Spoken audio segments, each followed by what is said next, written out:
welcome to the channel. If you haven't already subscribed, please do so. If this is your first time here, or the first time watching any of my videos, go and have a look at some of the others. There might be some stuff you enjoy. If not, don't subscribe, never see me again. Talking of which, I've been looking at some of my old videos. 5 months I've been doing this, so I haven't really got any videos that you might call old, but I was having a look through some of them anyway. And I realised that when I'm building shelters and stuff like that, I really don't pay a lot of or give a lot of attention to the nuts I'm using or the methods I'm using to put them up. So I'll show you how to like build a basher and how to make a tent basher or an A-frame or the rest of it. And I'll mention the nuts in passing in most of them, but I don't really give a very good idea of what nuts I'm using. Now, I don't really claim to be any sort of master of nuts or anything like that, but I probably know how to tie a lot more nuts than I use when I'm putting up together, when I'm putting a camp up or a shelter. There's a very good reason for that. Knots have specific purposes, so a specific knot, so for instance we talk about a reef knot as an example, is a way of tying a knot that gives you a flat knot. So if you need something that's not going to protrude from the surface of whatever you're tying too much, then you use a reef knot. A bowline is used to create a loop where you're going to suspend something from it, and well, the sun's out, and you don't want that tension causing the knot to tighten too much. So different knots have different reasons. Now normally when I'm out and about, I'm really only ever building a shelter using ridge lines and guy lines and stuff like that. So the knots I need are very specific to that purpose. I don't need a bowline, I don't need a timber hitch or anything like that. All I need is some simple loops and whatnot. And the reason we use proper knots is because if you use the right knot for the right purpose, it makes it easier to undo when you're ready to leave it. So that's what I'm going to do today. I'm going to just very quickly put up a ridge line and demonstrate the type of knots that you can use to easily start your wild camping adventure. Now when I use a ridge line, I use this, I'll put a picture, I use this ridge line, and this is one that I've preset up, so I've preset it up with a loop and some prussics and whatnot on it, but I'm going to show you how you can do that yourself without having to preset it. I'm not going to use paracord, which I'd normally use for a ridge line. I'm just going to use a bit of a thick cord. Reason being, you'll be able to see the knots easier. That's the only reason I'm using the bigger cord. Otherwise, yeah, use some paracord. So I'll find a suitable spot with a couple of trees at a suitable distance apart. There's bound to be one around here somewhere, and then I'll start tying some knots with you. I think I found a fairly decent spot here for demonstration purposes. I've got some nicely spaced out trees. There's a industrial complex thing over there, but it's Saturday, so nobody's going to be working there. I'm away from the main drag, so nobody's going to disturb me. And in fact, this is ideal. So I'm going to use these two trees, nowhere near far enough apart for in reality. I mean, I'd need much more distance for those two, but for these purposes it's absolutely ideal. So I'm going to set up a quick ridge line here. I suppose the first knot that most people learn to tie is a simple overhand knot, sometimes called a granny knot. And I'm going to be using this cord just because it's nice and big, and we'll be able to see the knots that I'm tying. So a simple overhand knot is literally where you just feed it through and then you pull it tight. Now uses for that, you use it at the end of a line like this one is to stop it fraying. You can use it in the middle of a line to give you an extra bit of handhold. Problem is, as it tightens up, it gets tighter and tighter and tighter, and it becomes very difficult to untie. A similar knot to the overhand is the figure of 8. So the figure of 8, we start with a loop, we let it cross over, but we're not coming up, we're going round and then through the loop, and that forms a figure of 8 like that. And it can be used more or less for the same thing. Now I start with those two knots because my ridge line needs a loop on one end. I'm not going to tie it to a tree and then use a bowline or anything like that. I'm going to use a loop and then a thing called a Marlin spike hitch. This makes it much quicker and easier to take down. So to create a loop at the end of our rope or cordage, a couple of ways we can do it. If you have a look at my quick deploy, I've woven it through itself and then lashed it or whipped it to hold it in place. But utilising the same two lots we've just looked at, we can either make a loop and then just do an overhand knot with the loop like that. So that gives me a loop at the end of the rope, which is similar to, which is pretty much what I want to use. Or we can do the figure of 8. So still exactly the same as before. I'm going to make a loop, but this time I'm going to take that loop round, down the bottom, and then bring it up through the middle like that. So now my figure of 8 is on the bite, they refer to that, and then just tighten everything up. And the reason we'd use that rather than the overhand is just because it's easier to undo afterwards. Okay, so that's the first knot that I wanted to show you, really, the figure of 8. The second knot isn't really a knot at all. The second knot is a hitch. So what I'm going to do now is go over to that tree over there and demonstrate the use of a Marlin spike hitch when we're putting up a ridge line. So here I am at the tree that I'm going to use for my first for one end of my A-frame. I've already created my loop using my my figure of 8. So what I want to do now is tie it onto this tree. Now, a couple of ways I could have done this. I could have just tied it on and done a knot at this part here, and that would do it. But when it comes to taking it down, then it means that I've got to untie it, and if my hands are cold and it's wet and it's drizzly, all I want to do is get it down quickly. So a better way of doing it is to prepare this this loop, find a wooden toggle like that. Now I'm going to pass, let's come around this side, I'm going to pass my cord around the tree, and then I'm going to take this, we call this the working end and this the trailing end. I'm going to take the trailing end and just poke a little loop through my figure 8 loop. Take my wood, my little toggle, we'll call this a toggle, put it into that loop, and then just tighten everything up like that. And that is a Marlin spike hitch. Now you can see that when I want to undo that, it's just a case of taking out this wooden toggle and the whole lot just comes undone. So don't have to worry about untying knots in the morning when I'm on my way out.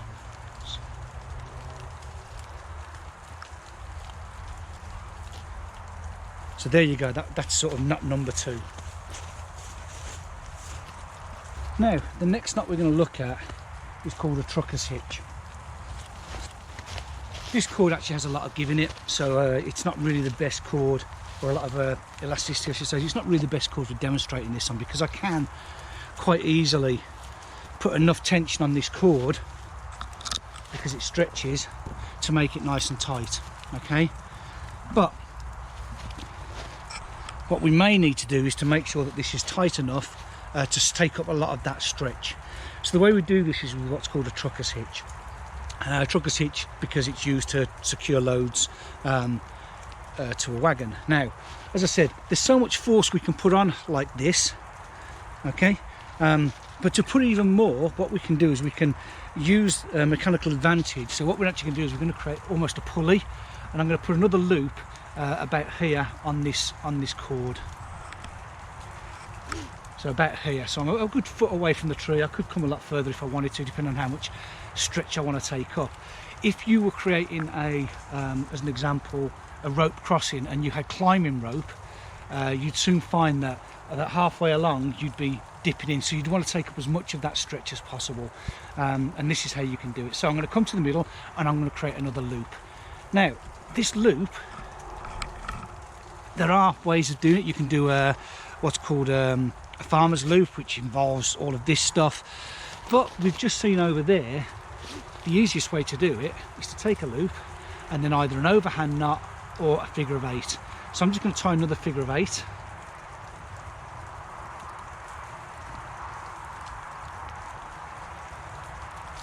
Like that.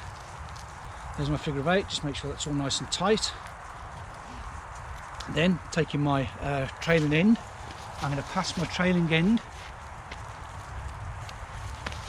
around my tree,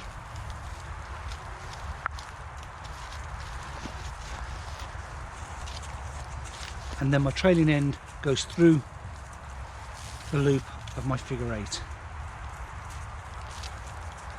like that. Now I can use this mechanical advantage to pull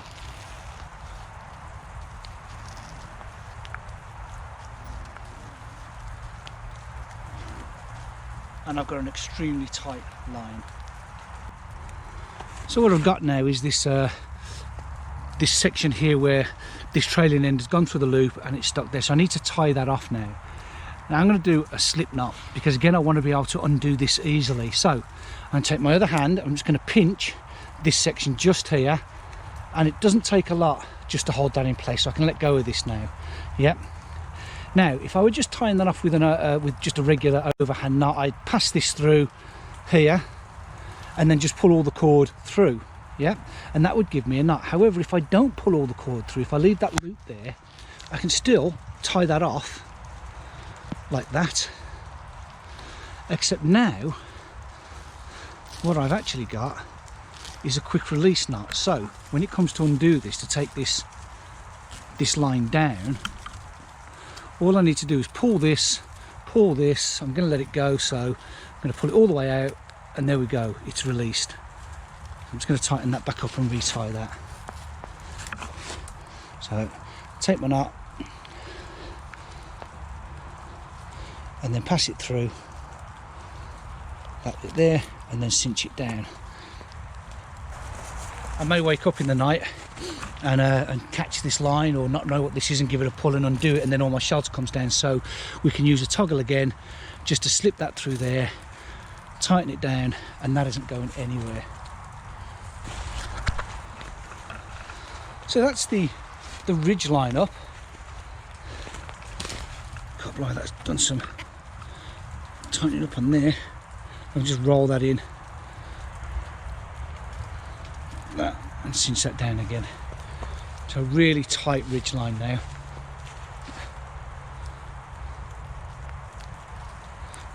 So the next type of knot we're going to look at is a friction knot.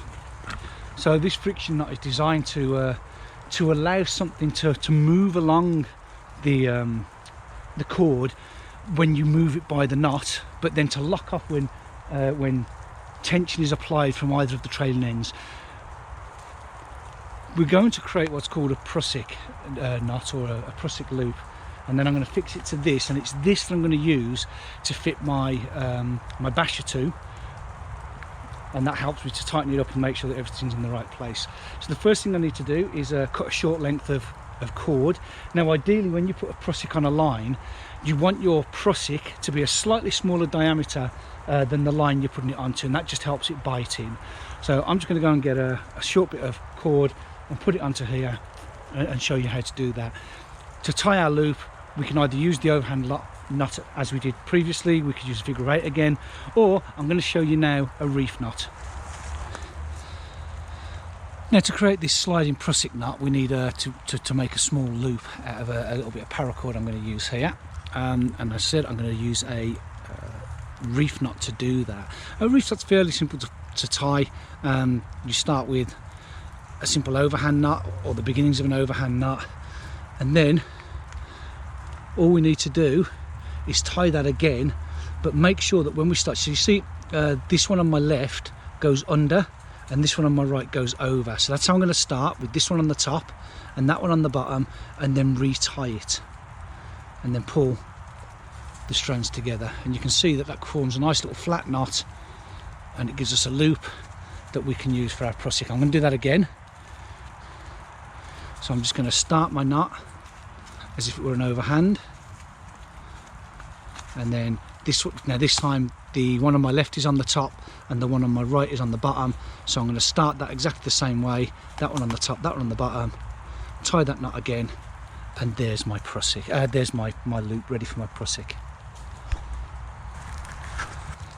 Moving over to our ridge line now, we can tie our prusik. So all we do with our prusik is we lie our cord on our line like that, and we're going to take this bottom edge and pass it up through the middle twice.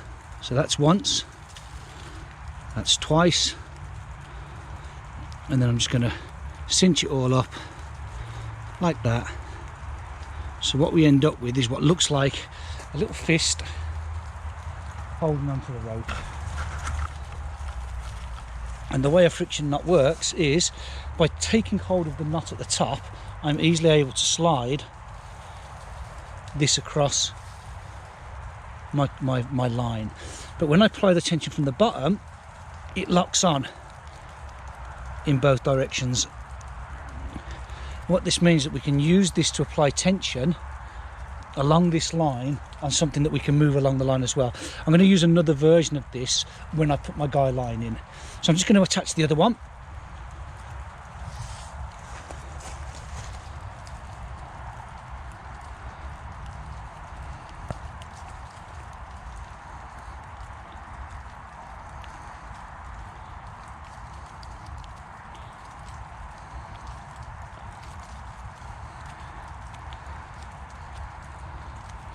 Here we go, slide in, lock in.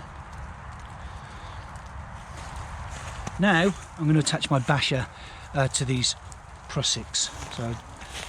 So my basher, like many other tarps, has loops and eyelets all over it, and we're going to use these along with the prussiks to provide our tension. Let's have a quick look at how I've got this set up. Now, I mentioned earlier that these trees aren't really far enough apart to be able to put the basher up completely. So I think what I'll do is I'll put it up as half.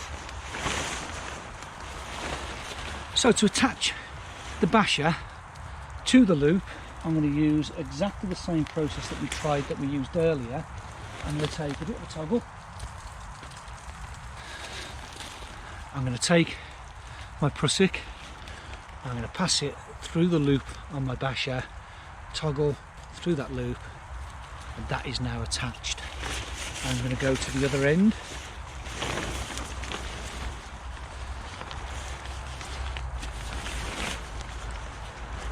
So that's the middle bit there, so I'm going to do it. And because I'm doubling it up, because I'm only doing half of a basher, I'm going to take both of these loops, take another toggle,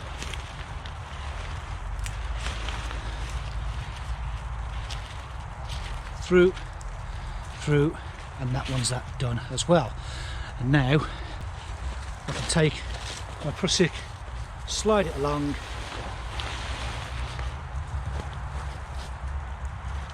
and then because it locks off like that, it's going to hold itself in position. For the next stage, we need a variation on both the Marlin spike hitch that we've used pretty much everywhere. Every time we've put that little toggle through, we're going to use that, and we're going to use a variation of the prussik as well to make our guy lines. What I have now is a length of cord. This is going to be my guy line, and I've already put a loop at one end. This loop's actually tied with a bow line. So I'm going to go over there and I'm just going to peg out one side. This is the edge that I want to peg out first. Again, just taking the loop end and then either passing it through the eyelet or through the loop there. I'm just going to pop another toggle in there.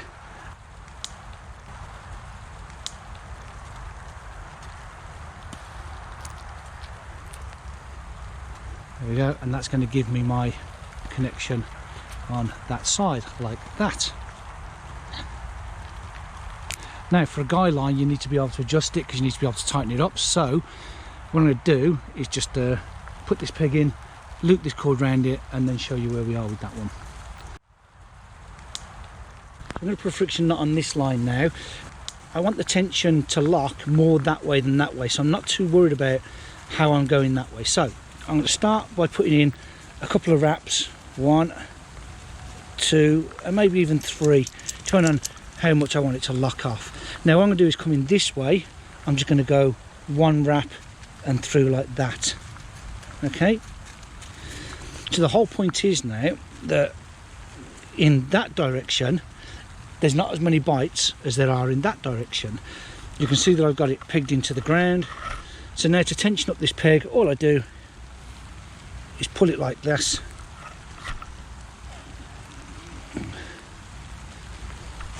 and you can see that that gives me a nice line along there. Then I'd repeat this process on this side as well. Repeat this process on this side as well, and that would start giving me my shelter. But those are really the only knots you need to know. Or I'll rephrase that, they're probably the most useful knots to know if you just want to put up a camp with a ridge line and a tarp or a basher. Hope that was useful to you. If it was, check out some of the videos. Please like the video, subscribe, share it, tell everybody, and I'll see you on the next one. Well, the sun came out in the end. Looks lovely now. Even the slush and the mud doesn't look too bad when the sun's on it.